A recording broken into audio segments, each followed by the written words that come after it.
Welcome back to Infidelity Tales Lab. We're incredibly grateful for your support. Before we begin today's tale, tell us, which city or country are you joining us from? We love connecting with our global audience. Now, let's dive into today's story. The aroma of roasted turkey wafted through the Mercer family home as Eric helped his twin boys, Noah and Caleb, hang ornaments on the Christmas tree. His piercing blue eyes softened only when looking at his 6-year-old sons, a rare display of warmth from the otherwise stern architect. "Daddy, can I put the star on top?" Noah asked, clutching the golden ornament. "No fair. You did it last year," Caleb protested, reaching for the star. Eric's strong hands steadied both boys. "How about you both help me?" He lifted them up one at a time, their small hands working together to place the star perfectly at the apex of the tree. From the kitchen came the sound of dishes clattering as Graciela prepared dinner. Eric noticed her constant glances toward the hallway, her carefully cultivated smile faltering whenever she thought no one was watching. "Everything all right in here?" Eric asked, stepping into the kitchen. His wife startled, nearly dropping the serving dish she held. "Of course, darling." Graciela's dark hair fell forward as she busied herself with the turkey. "Just making sure everything's perfect for your mother." Eric's jaw tightened imperceptibly. Graciela had been acting strange for weeks now, but he'd attributed it to holiday stress. As he turned to leave, he heard hushed voices coming from the adjacent room. "Bernadette, we can't tell Eric about Graciela's secret family in Boston." His father's voice was barely above a whisper. "The twins already have a half-sister there. It'll destroy him, but the girl looks exactly like his brother Paul." His mother's voice trembled. "Someone will notice." Eric's blood ran cold. He stood motionless behind the kitchen door, his mind racing. Paul had been missing for months, supposedly on a business trip abroad with no contact. Now this revelation about a niece? His hands clenched into fists, but years of self-discipline kept his face neutral. "Eric," Graciela called from the kitchen. "Could you help me with the plates?" He forced his features into a mask of normalcy. "Coming." His voice betrayed nothing of the fury building inside him. The family gathered around the dining table. Eric, Graciela, the twins, and his parents. Bernadette kept shooting worried glances at her daughter-in-law, while Graciela seemed increasingly agitated. "The turkey looks wonderful, Graciela," Bernadette said, her tone slightly strained. "Thank you." Graciela's smile didn't reach her eyes. "It's Paul's recipe, actually. He taught me before he went away." Eric's fork paused halfway to his mouth. He studied his wife's face with renewed scrutiny, noting every micro-expression, every nervous tick. "Mommy, when is Uncle Paul coming back?" Caleb asked innocently. "Soon, sweetheart," Graciela answered quickly. Too quickly. "He's very busy with work." "Boys," Eric interrupted, his voice steady despite the rage churning inside him. "Why don't you tell Grandma about your school play?" As the twins launched into an animated description of their performance, Eric observed the adults around the table. His mother's worried glances, his father's forced enthusiasm, Graciela's nervous fidgeting. It all painted a picture of deception that made his stomach turn. "I need to make a call," Eric announced before dessert was served. No one questioned his departure. They never did. His business often required immediate attention, and he cultivated that reputation carefully. In his home office, Eric began methodically packing a suitcase. Each item was selected with purpose, his movements precise and controlled. The cheerful sounds of his family's conversation drifted up from below, now seeming like a mockery of everything he'd believed true. His phone buzzed, his father calling. "Eric, son." The strain in his father's voice was palpable. "There's more." "Graciela is pregnant again, and Paul's wife just confessed everything to the police. Your brother's been missing for 3 days.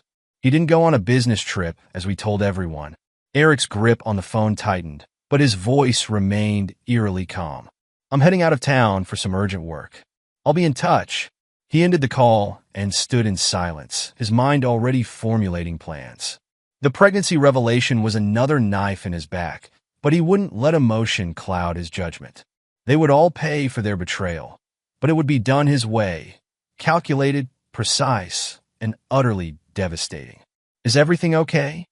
Graciela appeared in the doorway, her face a mask of concern. Eric smiled, and for a moment, she relaxed until she saw the coldness in his eyes.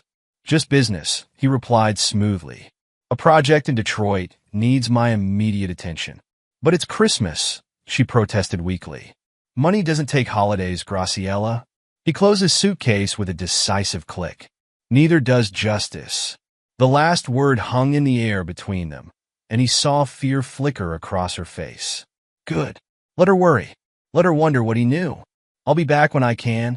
He kissed her cheek, a gesture that once meant something, but now felt like ash in his mouth. Take care of our boys. As he drove away from his home, Eric's mind was already several steps ahead. He'd built his career on attention to detail, on seeing patterns others missed. Now those same skills would serve a different purpose. They thought they could destroy his life? He would show them what destruction really looked like.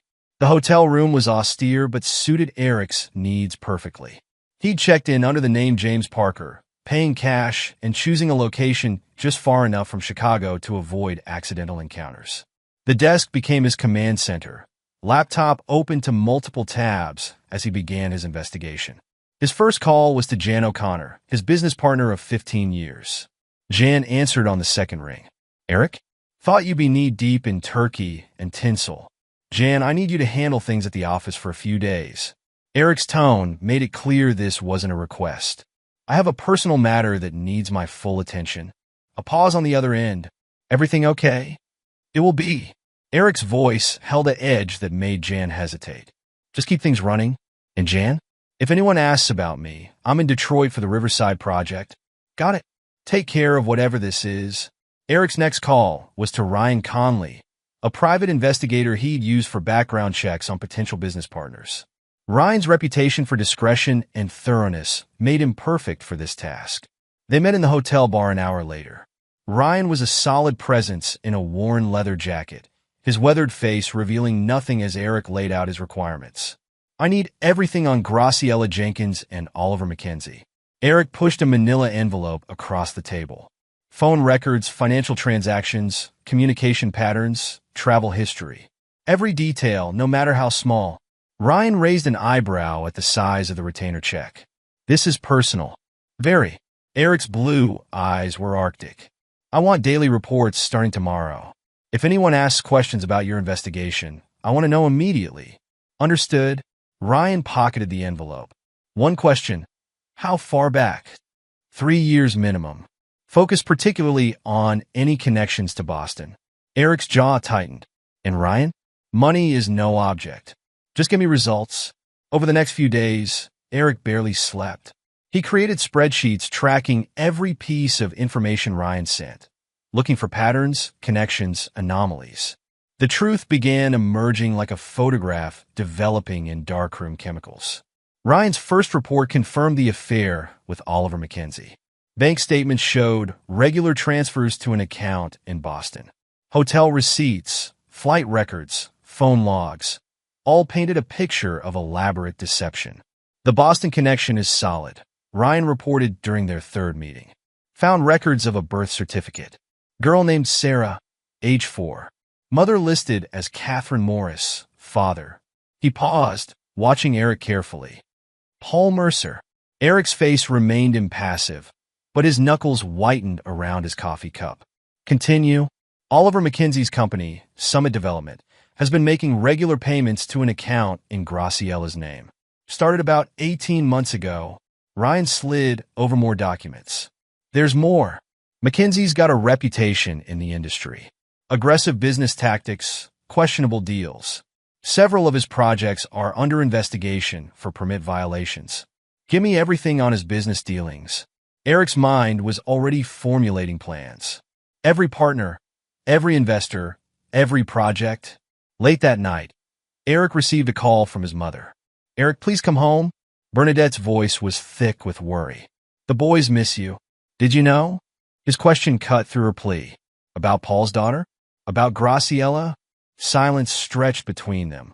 We thought we were protecting you, she finally whispered. Eric's laugh was cold. Protecting me by helping them deceive me? By hiding the fact that my brother has a child? That he's missing? Eric, you don't understand. No, Mother. You don't understand. His voice was terrifyingly calm. But you will. Everyone will. He ended the call and returned to his laptop. Each revelation hardened his resolve. His architect's mind, trained to see how pieces fit together, now focused on taking apart the elaborate construct of lies surrounding him. A text from Ryan caught his attention. Mackenzie meeting Jeeb tomorrow. Hyatt downtown. 2 p.m. Eric smiled, but it didn't reach his eyes. The pieces were falling into place. Now it was time to start moving them. The dingy bar on Chicago's South Side wasn't Dwayne Sargent's usual haunt, but the promise of easy money had drawn him there. He found Eric Mercer waiting in a corner booth, a glass of untouched whiskey before him. "Didn't expect a call from you," Dwayne said, sliding into the booth. His fingers twitched nervously, a gambler's tell. Eric pushed an envelope across the table. "Consider it a Christmas bonus. There's more where that came from." Dwayne's eyes widened at the stack of hundreds. "What's the catch?" "I know about your sister and Oliver Mackenzie." Eric's voice was conversational, but his eyes were predatory. "I know about your gambling debts too. $50,000 to Tommy Chin's outfit? That's quite a hole you've dug yourself." The color drained from Dwayne's face. "How did you—" "I know everything, Dwayne." Eric leaned forward. "The question is, how much do you want to keep breathing? Are you threatening me?" "No." Eric smiled, showing teeth. "I'm offering you a way out. Help me, and those debts disappear." "Refuse." He shrugged. "I hear Tommy's collection methods are rather creative." Dwayne licked his lips nervously. "What do you want?" "Information. About Oliver's business dealings. About your sister's involvement." Eric pushed a burner phone across the table. "You'll report everything you see and hear. Every meeting, every phone call, every whispered conversation. They'll kill me if they find out. They'll kill you if Tommy's boys find you first." Eric's voice held no sympathy. "Choose wisely." Meanwhile, at the Mercer house, Graciela paced nervously. Eric hadn't answered her calls for days. Her hand strayed to her still flat stomach as she dialed Oliver's number. "He knows something," she said as soon as he answered. "I can feel it. You're being paranoid." Oliver's voice was dismissive. "Eric's buried in work, just like always. Focus on what's important. Are you sure about the pregnancy?" "Yes." Graciela's voice dropped to a whisper. "But Oliver, if he finds out." "He won't." Oliver's confidence grated on her nerves. "Everything's under control. The Boston situation is contained, and Eric's too focused on his precious business to notice anything else." But Graciela wasn't convinced. She'd seen something in Eric's eyes before he left, a coldness that frightened her. At the office, Jan O'Connor was growing increasingly concerned. Eric's absence was unusual enough, but something about his last conversation with his friend and partner had set off warning bells. He found himself drawn to Eric's office, searching for clues. In a locked drawer, he discovered files on Oliver Mackenzie's development projects and printouts of Graciela's bank statements. "Oh, Eric," he muttered. "What have you uncovered?" His phone buzzed, a text from Eric. "Need you to review the Wilson contract. Focus on the liability clauses." Jan understood the hidden message. Eric was planning something, and he needed legal coverage. Whatever was coming, it would be methodical and absolute. Eric never did anything by half measures. In his hotel room, Eric met with his lawyer, Michael Stanford. The older man listened gravely as Eric laid out his discoveries and his requirements. "You understand what you're asking?" Stanford asked carefully. "This goes beyond a simple divorce filing." "I understand perfectly." Eric's voice was steel. "I want everything in place, the divorce papers, the custody agreements, the financial separations. When I move, it will be final and complete. And the business angle? Going after Mackenzie's company is necessary." Eric's eyes glittered dangerously. "They tried to destroy my family, Michael.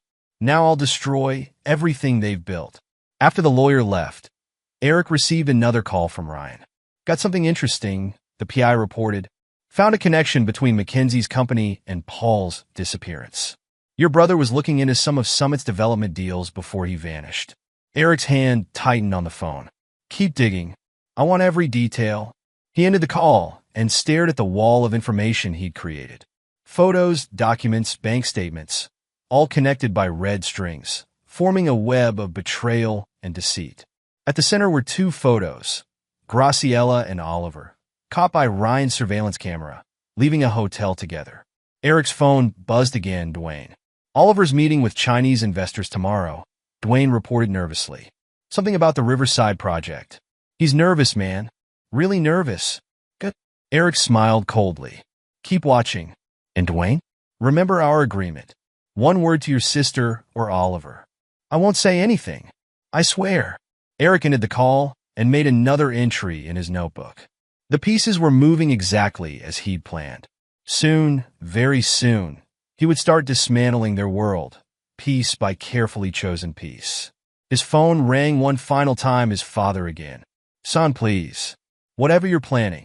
You lost the right to advise me when you chose to hide the truth. Eric interrupted coldly. Tell mother I'll call when I can. The boys need at least one stable parent right now. He hung up and returned to his planning. The betrayal had awakened something in him, a cold, calculating fury that would not be satisfied until justice was served.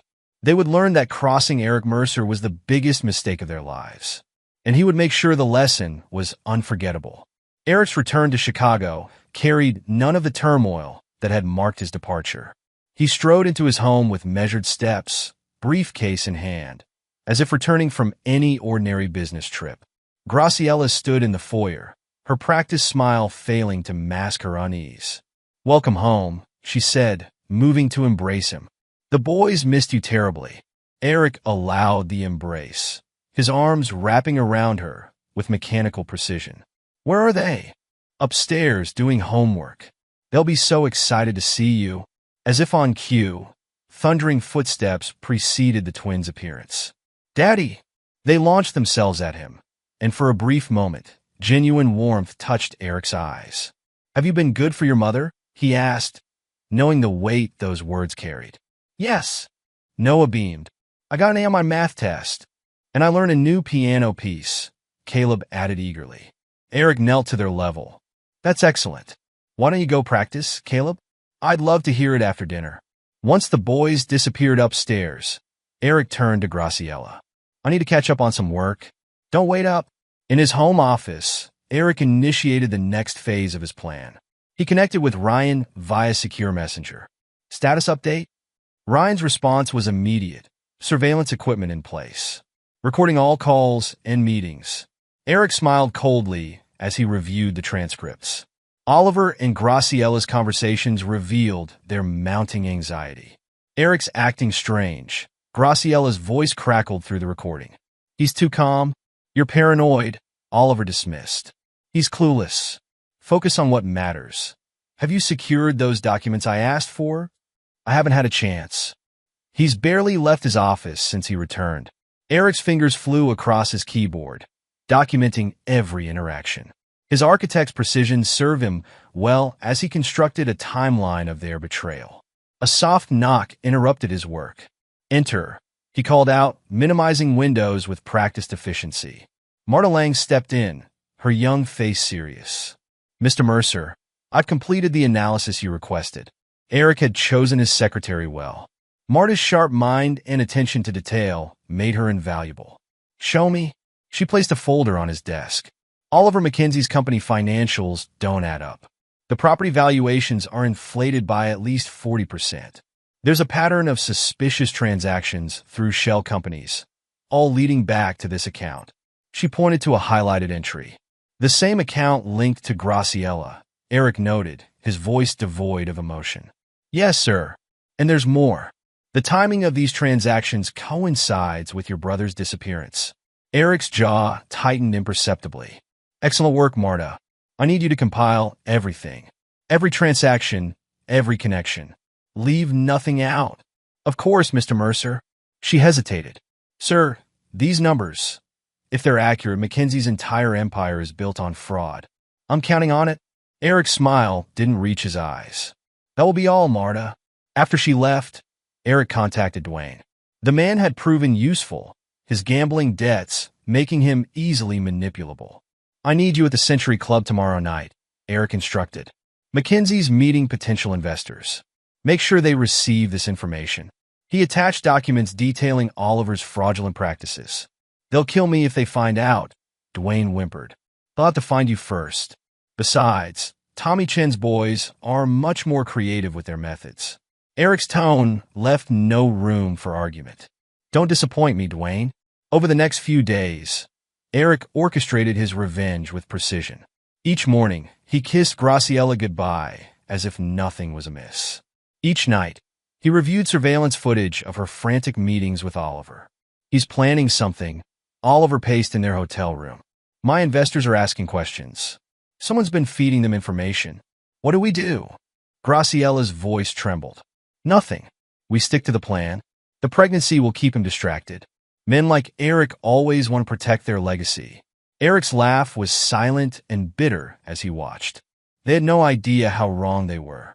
Through Dwayne and Murd, he systematically undermined Oliver's business relationships. Anonymous tips to competitors, strategic leaks to partners, careful manipulation of financial records. Each move calculated to maximize damage. Jan visited the office, concern evident in his features. Eric, I've been hearing things. McKinsey's projects are falling apart. His investors are pulling out. The market can be unpredictable, Eric replied smoothly, sorting through documents. This isn't the market. This is orchestrated. Jan lowered his voice. Are you behind this? Eric met his friend's gaze steadily. Would you believe me if I denied it? No, Jan admitted. Just be careful. Men like McKinsey don't go down easily. No, Eric agreed, his voice hardening. They need to be destroyed completely. Eric chose a quiet Sunday evening for the confrontation.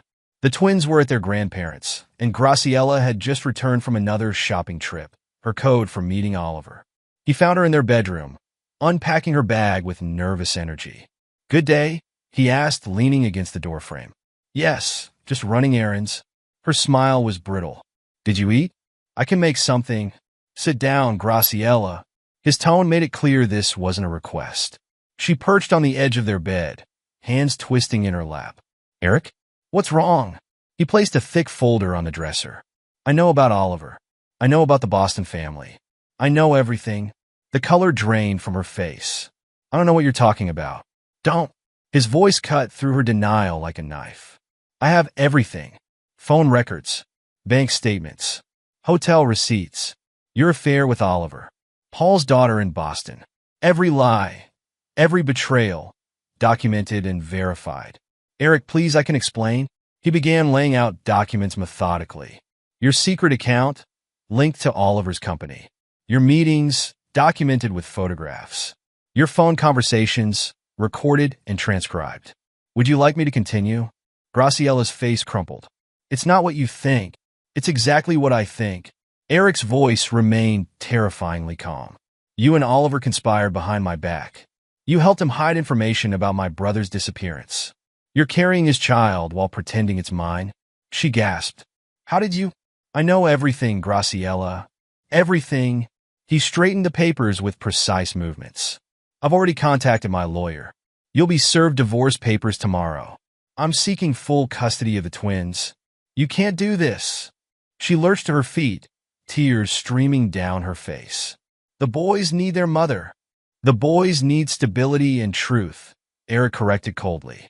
Two things you're incapable of providing. I'll fight you, she threatened. I'll tell everyone what a controlling monster you are. Go ahead. His smile was arctic. I'm sure the courts will be very interested in your connection to a man under investigation for fraud and possible murder. The words hit her like physical blows. Murder? What are you talking about? Paul didn't disappear on a business trip, did he? Eric stepped closer, his presence menacing. Oliver made him disappear because he discovered something he shouldn't have. And you helped cover it up? No. Graciela stumbled backward. I didn't know Oliver said Paul was threatening to expose some business dealings. He said he'd take care of it. I didn't know he would. Save it for the police. Eric turned away, dismissing her. Pack what you need and get out. My lawyer will contact you about the rest. Eric, please, she sobbed. I love you. No, you love what I provided: stability, status, cover for your schemes with Oliver. He met her eyes one last time. You've made your bed, Graciela. Now you lie in it. As she fled the room in tears, Eric's phone buzzed with a message from Ryan. McKinsey's empire is crumbling. Three major investors pulled out today. His stock is in free fall. Eric allowed himself a moment of satisfaction before calling January. How are things at the office? Chaos, Jan reported. McKinsey's trying to salvage deals, but no one's buying. There's talk of a federal investigation into his financial practices. Keep me posted. Eric ended the call and began methodically removing Graciella's photos from the walls. Each image joined the evidence file, a documentation of lies that would ensure she never saw their children again. The downtown high-rise provided the perfect setting for Eric's final move. He sat at the head of the conference table, reviewing documents while waiting for Oliver McKinsey's arrival. Ryan stood unobtrusively in the corner, his presence insurance against any desperate actions. The door burst open as Oliver strode in, his usual confidence shattered by recent events. What's the meaning of this, Mercer? You said you wanted to discuss a deal. Sit down, Oliver. Eric didn't look up from his papers. We have much to discuss. I don't have time for games. Your company is finished. Eric interrupted smoothly. Your investors have abandoned you. Your projects are under investigation. Your reputation is destroyed. He finally met Oliver's gaze. And we both know why. Oliver's face reddened. You're behind this? Did you really think you could sleep with my wife, steal my company's projects, and make my brother disappear without consequences? You can't prove anything, Oliver snarled, but his eyes darted nervously to the thick folder in front of Eric. Actually, I can prove everything. Eric began laying out documents with architectural precision. Your fraudulent property valuations, your bribes to city officials, your affair with my wife, and most importantly, your connection to Paul's disappearance. Oliver lunged forward, but Ryan's hand on his shoulder forced him back into his seat. You're making a mistake, Mercer. I have friends in high places. Had friends, Eric corrected. They've all abandoned you. Funny how quickly loyalty disappears when someone's usefulness ends. He pushed a particular document forward. This is particularly interesting.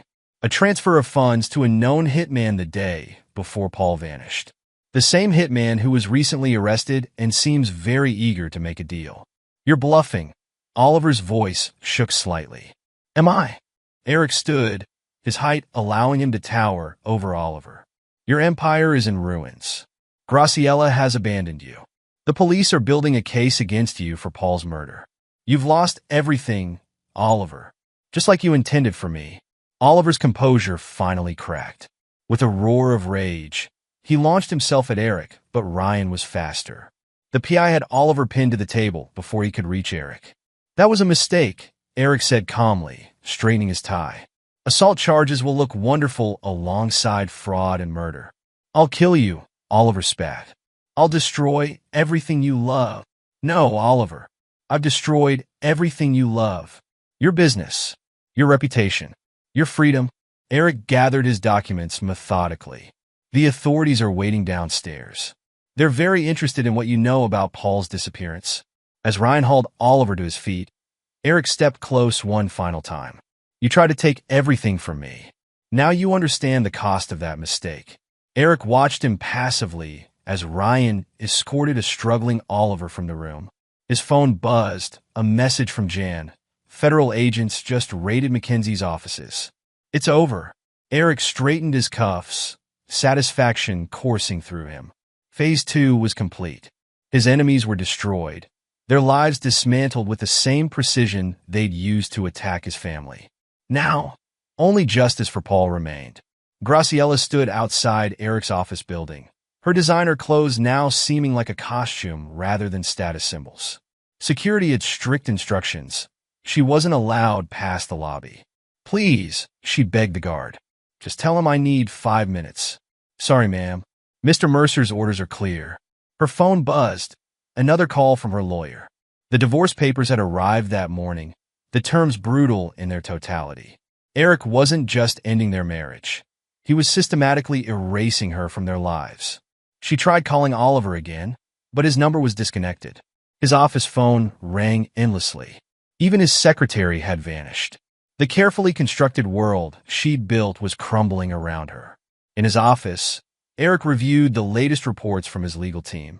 The custody arrangement was ironclad, supervised visitation only, pinning a full psychological evaluation. His evidence of her involvement in Paul's disappearance had shocked even the hardened family court judge. "Mr. Mercer's?" Marta appeared in his doorway. "Your parents are here." Bernadette rushed in, looking years older than she had at Christmas. "Eric, please. The twins are asking for their mother." "They'll adjust," Eric replied without looking up. "Children are resilient. She's still their mother. She's a woman who helped cover up their uncle's disappearance." Eric's voice could have frozen flame. Who conspired with his likely killer? Who lied about the paternity of her own child? The twins deserve better. "And what about Paul's daughter?" his father asked quietly. "Sarah needs family too. I've already contacted Catherine's lawyers. Once the adoption paperwork is finalized, Sarah will have regular visits with her cousins." Eric's tone softened fractionally. "She's innocent in all this. She'll know her father's family." Bernadette wiped her eyes. "We should have told you sooner. About Paul, about Sarah. Yes, you should have." Eric finally looked up. "But that's done. Now we focus on protecting what family we have left." At her brother's apartment, Graciela found Dwayne packing hastily. "Where are you going?" "Away from here. Away from you." He stuffed clothes into a duffel bag. "Eric's given me enough money to start fresh somewhere else." "You're working for him?" Graciela's voice rose hysterically. "My own brother? What choice did I have?" Dwayne's hands shook. "Tommy Chin's boys were going to kill me. Eric paid my debts, gave me a chance to escape. Meanwhile, you and Oliver," he cut himself off. "What about me and Oliver? You helped him hide what happened to Paul." Dwayne exploded. "Our cousin's husband, the father of that little girl in Boston. How could you?" "I didn't know," Graciela whispered. "Oliver said Paul was threatening the business. He said he'd handle it." "Well, he handled it all right." Dwayne zipped his bag. "And now Eric's handling both of you." News of Oliver's arrest dominated business channels. "Real estate mogul faces federal investigation," the headline screamed. "McKinsey empire collapses amid fraud allegations." In his office, Jan watched the coverage with Eric. "The feds are saying it's one of the biggest financial fraud cases they've seen. Shell companies, inflated valuations, bribes, and murder," Eric added coldly. "They're connecting him to Paul's disappearance." "What about Graciela?" "The police are interested in her role as well." Eric's smile was devoid of warmth, particularly her knowledge of certain financial transactions around the time Paul vanished. Jan studied his friend carefully. "You've destroyed them completely. They try to destroy my family." Eric turned back to his work. "I simply returned the favor." That evening, Eric visited his children at his parents' house. The twins ran to him eagerly, but he noticed their lingering confusion. "When's Mommy coming home?" Caleb asked during dinner. "She's not, buddy." Eric met his son's eyes steadily. "Sometimes adults make very bad choices that hurt people they should protect. Your mother made those choices. Did she hurt Uncle Paul?" Noah's question made everyone freeze. Eric considered his words carefully. "Yes, she helped someone who hurt Uncle Paul very badly. That's why she can't be part of our family anymore." The twins absorbed this with the direct acceptance of children. "Can we still have Christmas?" Caleb asked worriedly. "Of course." Eric pulled them close. "We'll always have Christmas. And this year, you might meet your cousin Sarah." The discovery of Paul's body hit the family like a physical blow. The construction site where Oliver's men had buried him was being cleared for a new development when workers found the remains. Eric stood with the detective, watching the forensics team work. "The medical examiner confirms it was a professional hit," Detective Morris explained. "Single shot to the back of the head. Body weighted down before burial. Just like our witness described," Eric noted. The hitman's confession had been comprehensive once Eric's legal team negotiated his deal. "Mr. McKenzie's not talking, but he doesn't need to. We have the money trail, the phone records, everything." Morris closed his notebook. "Your brother was looking into McKenzie's fraudulent permits when he disappeared?" Paul was an environmental engineer. He discovered McKenzie's projects were violating every safety regulation in the book. Eric's jaw tightened. "Instead of fixing the problems, McKenzie fixed my brother." Back at the office, Eric met with Catherine, Paul's widow, and Sarah's mother. The years had carved grief into her face, but her spine was steel. "The police say they have enough to convict," she said, hands wrapped around her coffee cup. Both Oliver and Graciela. Yes. Eric's voice gentled slightly. Sarah will be taking care of Catherine. The trust fund is already established. She looks so much like him. Catherine's voice caught. That's how this all started, isn't it? Someone noticed how much she resembles Paul. My mother saw a photo. She and my father tried to protect me by hiding the truth. Eric's laugh was bitter. Everyone trying to protect everyone else, while Oliver and Graciela played their games. What will you tell Sarah about her father? The truth. That he was a hero who died trying to protect people from dangerous buildings and corrupt developers. Eric met her eyes. That his family loves her and always will. The investigation moved quickly. Oliver's empire had been built on bribes and fraud, each project more dangerous than the last. Paul had discovered structural problems that could have killed hundreds. The foundation issues alone could have collapsed entire buildings, Jan explained, reviewing the reports. Paul was going to expose everything, and Oliver couldn't allow that. Eric stared at his brother's photo on his desk. So he had him killed and used my wife to help cover it up. The evidence was damning. Security footage showed Paul entering Oliver's office the day he disappeared. Phone records revealed multiple calls between Oliver and the hitman. Bank transfers tracked the blood money. Most devastating were Graciela's text messages to Oliver. Paul knows too much. Handle it before he ruins everything. When confronted by police, she broke down completely. Oliver said he'd just threaten him, make him back off. I didn't know he'd kill him. But her actions after Paul's death told a different story. She'd helped establish the fiction of his business trip, had reassured Eric repeatedly that Paul was just busy abroad, had watched Eric grieve his brother's absence while knowing the terrible truth. The police investigation revealed more than just Paul's murder. Oliver's projects were death traps waiting to happen. Buildings with substandard materials, ignored safety violations, falsified inspections, all covered up with bribes and threats. Your brother saved countless lives, Detective Morris told Eric. These buildings would have eventually failed catastrophically. Eric ensured Paul's story reached every news outlet. His brother hadn't just been murdered. He died trying to prevent a massive public safety disaster. The coverage painted Paul as a whistleblower hero and Oliver as a killer who'd put profits above human life. The renovation of Eric's home was more than cosmetic. It was excising the cancer of betrayal from his life. Every trace of Graciela vanished, replaced by warm, comfortable spaces where his children could heal. The boys' rooms are finished, Marta reported, reviewing the contractor's work. She'd proven invaluable during the transitions, her efficiency helping to rebuild both home and office. Excellent. Eric signed the papers promoting her to operations director. The company needs your skills at a higher level. Thank you, Mr. Mercer. She hesitated. The Boston lawyers called. Catherine's agreed to bring Sarah for Christmas. Eric nodded, satisfaction warming his chest. His niece would know her family, would understand the father who died protecting others. The truth had cost them all dearly, but lies had cost even more. Jan arrived with champagne and contracts. The Morrison deal is done. Our biggest project yet. We'll do it right, Eric declared. Every inspection documented. Every safety regulation exceeded. Paul's legacy. They were celebrating the signing when Eric's phone rang, his mother calling from Boston. Sarah wants to talk to you, Bernadette said softly. She has so many questions about her father. Eric took the call in his office. Hello, Sarah. Uncle Eric? The young voice was hesitant. Grandma says you knew my daddy. I did, sweetheart. He was my brother and my best friend. Eric's voice remained steady. Would you like to hear about him? The conversation flowed naturally. Sarah's curiosity about her father matched by Eric's need to share him with her. They talked about Paul's laugh, his love of building things, his determination to help others. Can I come see you at Christmas? She asked hopefully. Of course. Your cousins can't wait to meet you. Eric smiled. We'll decorate the tree together.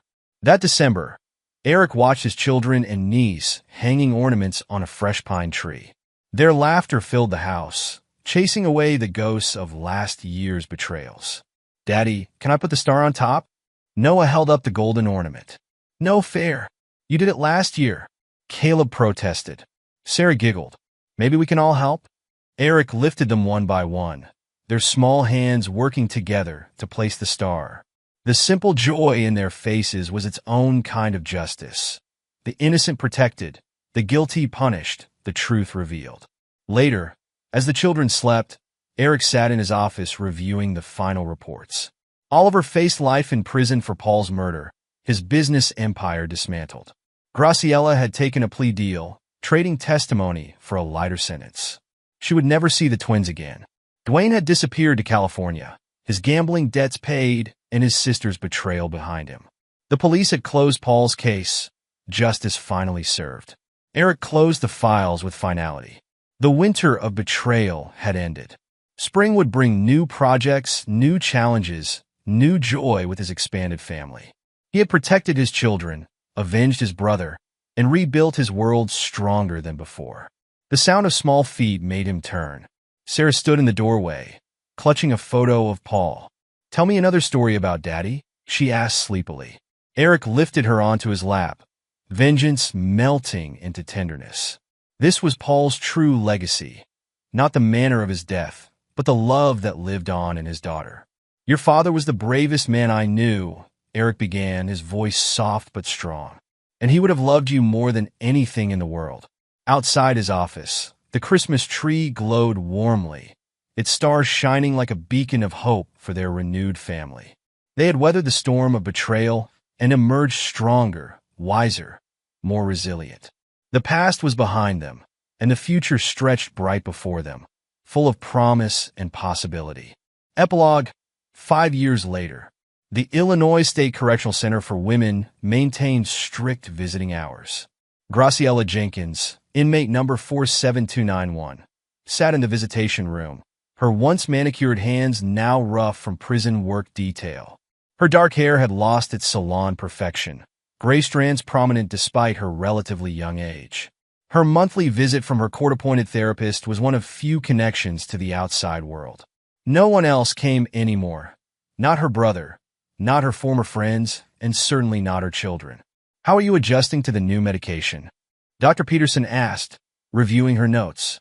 "It helps with the anxiety." Graciela's voice had lost its culture polish. "The nightmares about Paul are less frequent." "You still dream about him?" "About the day Oliver told me it was handled." Her hands twisted in her lap. "I keep seeing Paul's face when he confronted us about the fraudulent permits. I should have known what Oliver meant." Her 3-year sentence for criminal conspiracy felt both eternal and insufficient. The plea deal had spared her a longer term, but her testimony against Oliver had marked her as a snitch. Even in minimum security, that made life dangerous. "Have you heard anything about the twins?" she asked, trying to sound casual. "Mrs. Jenkins, we've discussed this. The restraining order is still in effect. They're thriving with their father, and the court has determined that contact would be detrimental to their well-being." Graciela's carefully maintained composure cracked. "They're my children. Eric has no right." "Mr. Mercer has every right," Dr. Peterson interrupted firmly. "Your involvement in their uncle's murder case and subsequent attempts to manipulate them during supervised visits led the court to terminate your parental rights. That decision is final." In downtown Chicago, the Mercer Architectural Group had expanded significantly. Eric's reputation for ethical business practices and uncompromising standards had attracted major clients who wanted to avoid any hint of the scandals that had rocked the construction industry after Oliver McKenzie's case. Eric reviewed project plans with Jan and Marta in the conference room of their new offices. At 43, he'd lost none of his commanding presence. If anything, the past 5 years had heightened his authority. "The Boston expansion is exceeding projections," Marta reported. Her promotion to operations director had proven prescient. Under her leadership, the company had nearly tripled in size. Catherine's environmental consulting firm has been instrumental in ensuring all safety protocols exceed requirements. "Paul would be proud," Jan noted. "His legacy lives on in every building we design." Eric nodded, satisfaction evident in his expression. After Oliver's conviction, he'd established the Paul Mercer Foundation for Environmental Safety in Construction. The foundation worked to expose corrupt developers and protect whistleblowers, ensuring no other family suffered their tragedy. "How was Sarah's college interview?" Jan asked as they wrapped up the meeting. Excellent. MIT's environmental engineering program is her first choice. Eric's pride was evident. She wants to follow in her father's footsteps. The years had transformed Sarah from a confused child into a passionate advocate for her father's causes. At 17, she split her time between Catherine in Boston and the Mercers in Chicago, the family bond stronger than the distance. The twins, now 11, had weathered their mother's absence with remarkable resilience. Noah showed early signs of following Eric into architecture, while Caleb's interest in computer science suggested a different path. Both boys maintained close relationships with their cousin Sarah, their shared loss creating an unshakable bond. Across town, in the maximum security wing of the Metropolitan Correctional Center, Oliver McKenzie faced another decade of incarceration. The once powerful developer had aged badly, his slick charm replaced by bitter desperation. His empire had crumbled spectacularly. The federal investigation sparked by Eric's evidence had uncovered decades of fraud, bribery, and criminal negligence. 17 of his buildings had required extensive structural repairs. 3 had been condemned entirely. The murder charge had been the final nail in his coffin. The hitman's testimony, combined with financial records and Graciella's confession, had resulted in a 25-year sentence. His appeals had been denied repeatedly. Oliver's only visitors were his lawyers, bearing increasingly bad news. Civil suits from investors and homeowners had stripped him of every asset. The Paul Mercer Foundation ensured his name became synonymous with corporate corruption, a cautionary tale taught in business ethics classes. In California, Dwayne Sargent had built a new life far from Chicago's shadows. Eric's seed money had helped him establish a small but successful recovery program for gambling addicts. He never contacted his sister, the weight of her betrayal still too heavy to bear. Bernadette and James Mercer had sold their Chicago home, moving closer to Boston to help Catherine with Sarah. The guilt of their initial silence about Paul's daughter had transformed into fierce dedication to their granddaughter's welfare. The family gathered each Christmas, alternating between Chicago and Boston. This year, Eric hosted in his renovated home, now a warm haven of new memories overlaying the old pain. Sarah helped the twins decorate the tree, their easy laughter a stark contrast to that fateful Christmas 5 years ago. At 17, she was a striking image of Paul, the same determined set to her jaw, the same brilliant mind, the same unwavering moral compass. Uncle Eric? She approached him in his study, holding a framed photo of Paul. MIT's engineering department is hosting a lecture series on ethical construction practices. Would you be the keynote speaker? Talk about Dad's work? Eric smiled, genuine warmth replacing his usual reserve. I'd be honored. Your father's story needs to be told. The Paul Mercer Foundation had become a powerful force in the industry. Its investigations had exposed dozens of corrupt developers, saved countless lives, and established new standards for construction safety. Paul's death had sparked a revolution in corporate accountability. Graciella heard about these changes through prison news reports. Each story of the Foundation's success twisted the knife of her complicity. Her carefully constructed life had shattered like the faulty foundations her lover had built, leaving nothing but regret. Her attempt to contact the twins on their birthday had resulted in additional restrictions. The letter she wrote monthly went unsent, the court order preventing any communication until they turned 18. By then, she knew it would be too late. Eric had given them something she never could: unwavering truth and unshakable stability. Oliver's final appeal was denied the same week Sarah received her MIT acceptance letter. The symmetry wasn't lost on Eric. As one architect of destruction faced his fate, another prepared to build a better future. The Foundation's latest investigation had uncovered links between Oliver and 3 other developers, their corrupt practices mirroring his methods. Eric provided evidence to federal prosecutors, his reputation for ruthless exposure of corruption now legendary in the industry. You never give up, do you? Jan asked, reviewing the new case files. They thought they could destroy my family. Eric's voice held the same cold determination that had driven him 5 years ago. I'll spend the rest of my life proving that was their biggest mistake, Each Christmas, the family tradition of decorating the tree became a celebration of survival and renewal. The twins hung their ornaments beside Sarah's, their bond stronger than blood. Catherine and the grandparents shared stories of Paul, keeping his memory alive in the next generation. Eric watched his family, satisfaction warming his chest. He had protected his children, avenged his brother, and built something lasting from the ashes of betrayal. The world now knew the true story of Paul Mercer, and his killers faced justice every day of their imprisoned lives. In her prison cell, Graciela kept a newspaper clipping about the Foundation's work.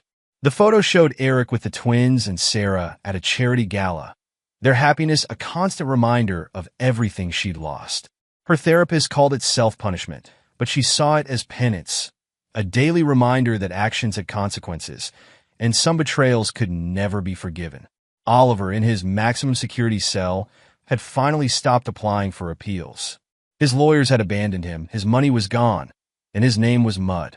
He spent his days watching his empire crumble further as the Foundation exposed more of his corrupt deals. The twins rarely asked about their mother anymore. When they did, Eric told them the truth, that she had chosen lies over family, and some choices couldn't be undone. They seemed to understand, their young minds grasping the simple truth that actions had consequences. Sarah had grown into her role as the Foundation's unofficial ambassador. Her speeches about corporate responsibility and ethical construction practices drew from personal experience, her father's story touching hearts and changing minds.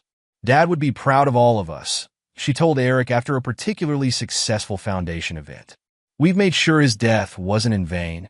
Eric's empire had grown beyond architecture into a force for industry-wide change. The Mercer name, once associated with one family's tragedy, now stood for uncompromising integrity and relentless pursuit of justice.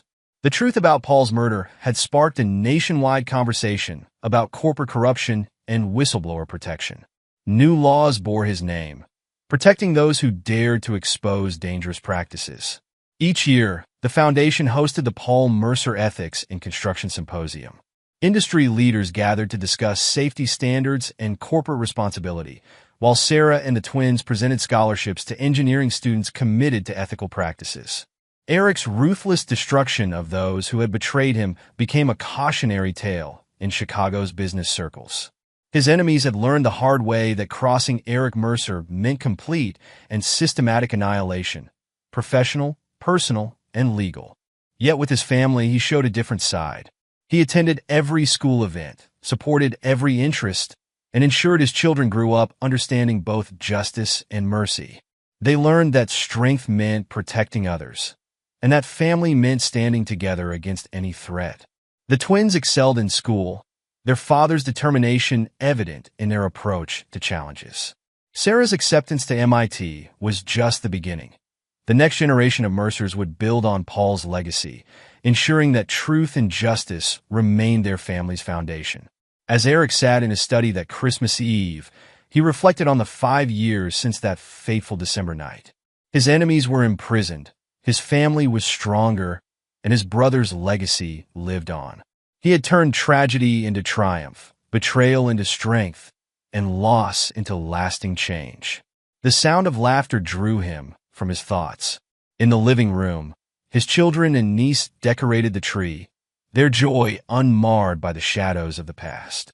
They had survived the winter of betrayal and emerged stronger, their bonds forged in adversity and tempered by truth.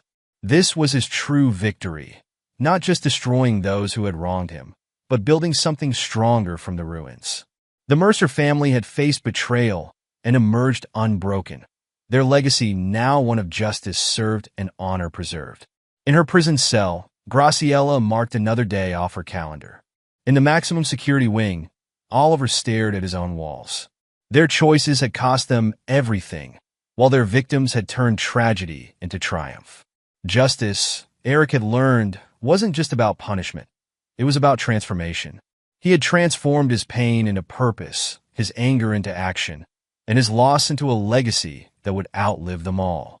The Christmas star atop the tree shone brightly, a beacon of hope and reminder of renewal. The winter's reckoning had brought darkness, But the Mercer family had emerged into a spring of new possibilities, their bond stronger and their purpose clearer than ever before. And there you have it. Another story comes to an end. What did you think? I'd love to hear your thoughts in the comments below. If you enjoy this story, consider joining our community by subscribing. It means the world to us. For more stories like this one, check out the recommended videos on screen. And I'll see you there.